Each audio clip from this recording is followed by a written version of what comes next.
Assalamualaikum warahmatullahi wabarakatuh. Bismillahirrohmanirrohim. Asyhadu alla ilaha illallah wahdahu la syarikalah wa asyhadu anna Muhammadan abduhu wa rasuluh.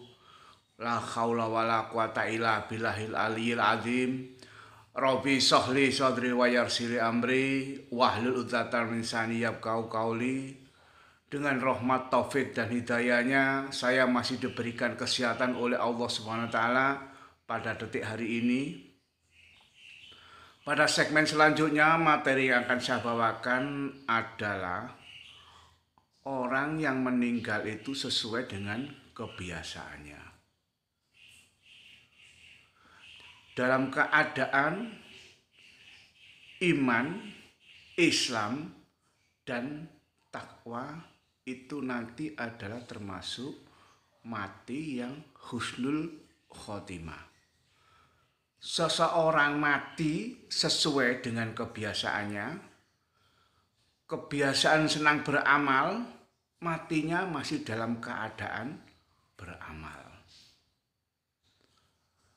Kebiasaan untuk bersolawat, kebiasaan untuk sholat sunnah, kebiasaan untuk berzikir, itu nanti matinya masih dalam keadaan sujud dan husnul khotimah.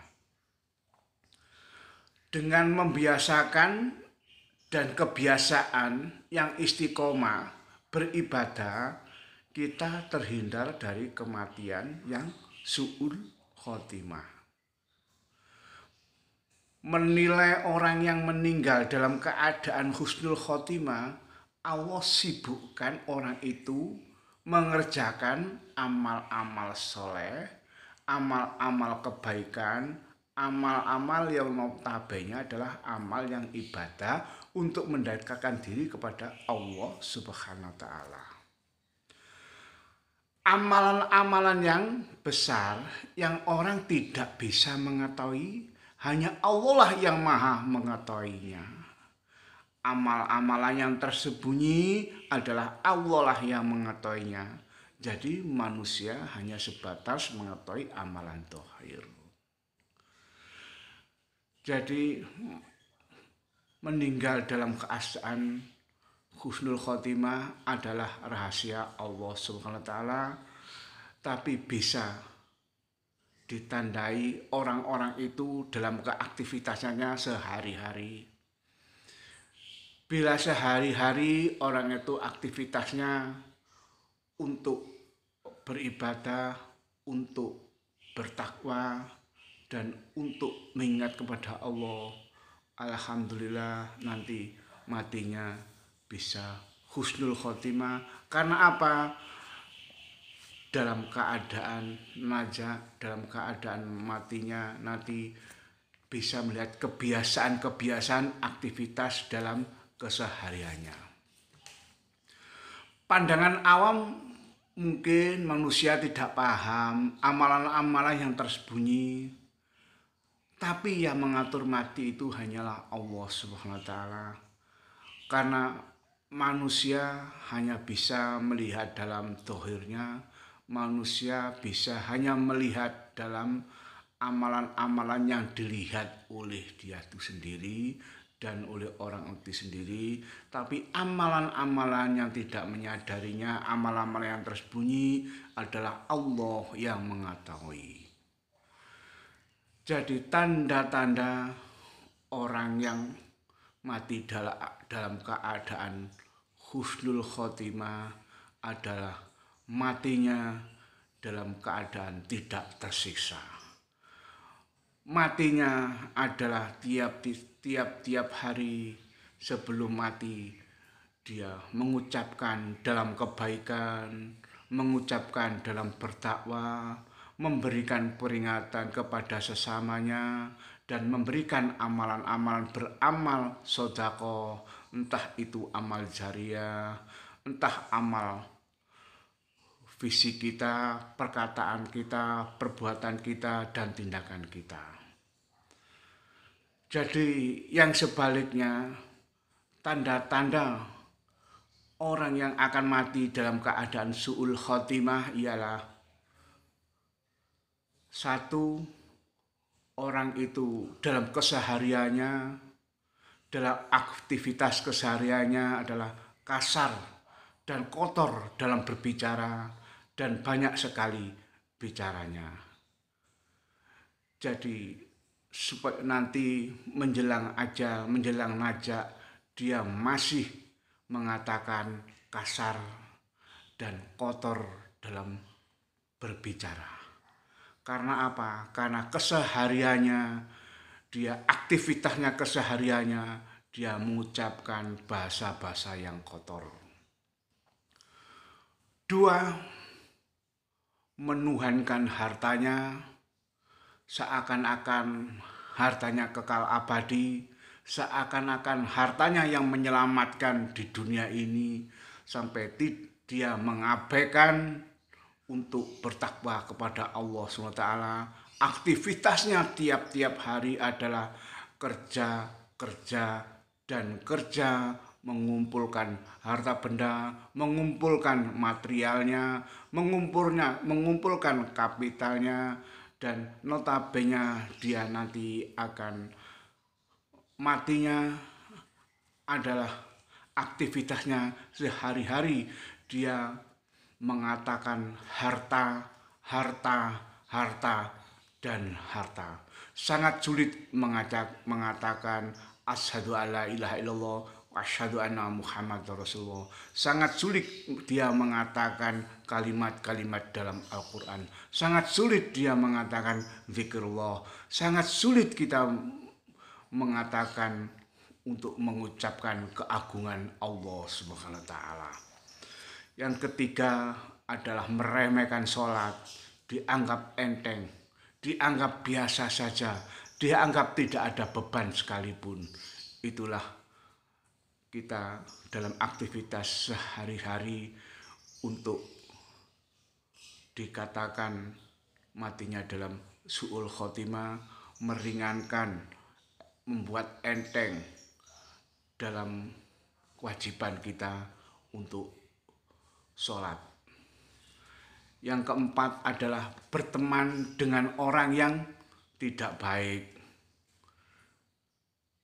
Sebagaimana keaktivitasan kita dalam keseharian kita, kalau berteman dengan orang-orang yang tidak baik, orang-orang yang melanggar aturan-aturan syariat, yang aturan-aturan dalam sunnah, aturan-aturan yang tertulis, yang termaktub dalam kitab-kitab para ulama, dan mengabaikan dan mengejeknya, dia akan nanti matinya bisa su'ul khotimah. Karena apa?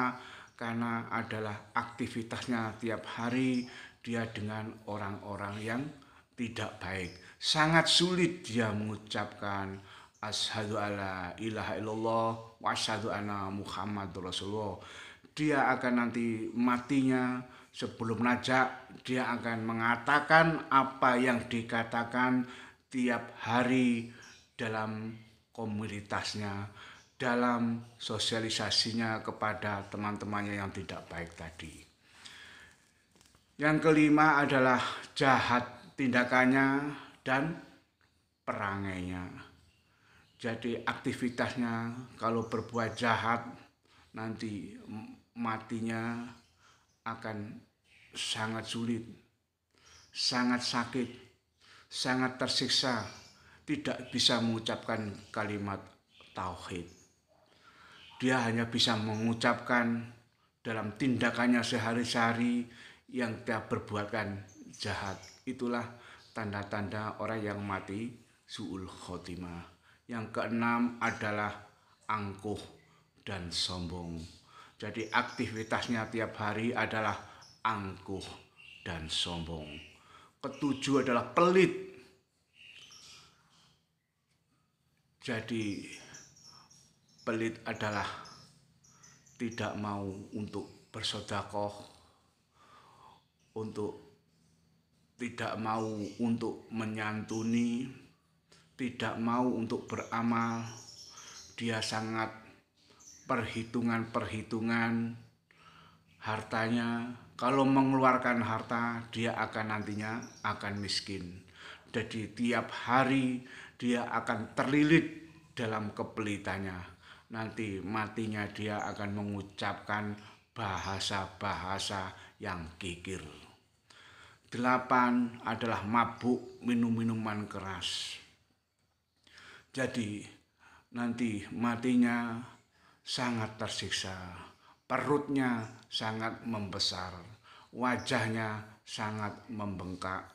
Ucap-ucapannya sudah tidak bisa mengatakan ucapan yang bertauhid. Ucap-ucapannya adalah seperti orang dalam mengatakan dia mabuk, minum minuman keras. Hanya yang diucapkan aktivitasnya sehari-hari, menceritakan sehari-hari dia waktu asiknya minum minuman keras. 9, durhaka kepada orang tua. Jadi durhaka kepada dua orang tua adalah menimbulkan kita nanti matinya su'ul khotimah. 10, orang yang menjalimi sesama muslim. Jadi matinya nanti sangat sulit. Matinya adalah su'ul khotimah. Dia akan mengatakan, dia tidak bisa mengatakan kalimat tauhid. Dia akan mengatakan bahwa terus-menerus dia memberikan urean-urean, mengigau dengan tidak kesadarannya, menceritakan waktu menjalimi si fulan, menjalimi si fulan, dan ucapannya sangat tidak baik bila didengarkan oleh telinga kita. 11, orang yang melakukan dosa-dosa besar yang belum sempat bertobat. Marilah kita sesama muslim, kita saling mengingatkan bahwa matinya seseorang menandakan husnul khotimah dan su'ul khotimah adalah kelihatan dalam aktivitasnya sehari-hari. Jadi kalau aktivitasnya sehari-hari dia melakukan kebaikan, alhamdulillah nanti matinya bisa mengucapkan kalimat tauhid dan berzikir dan berselawat dan memandang ke atas tersenyum dengan kalimat-kalimat tauhid. Asyhadu alla ilaha illallah wa asyhadu anna Muhammadur Rasulullah.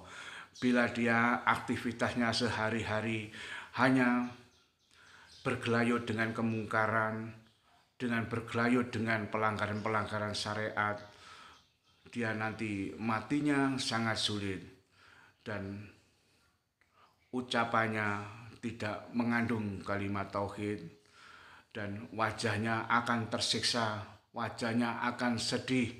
Dia melihat ke atas dengan melihat seperti melihat siksaan neraka yang akan menjemputnya. Jadi cukup sekian pembahasan saya. Bila ada kurang lebihnya, saya minta maaf sebesar-besarnya. Assalamualaikum warahmatullahi wabarakatuh.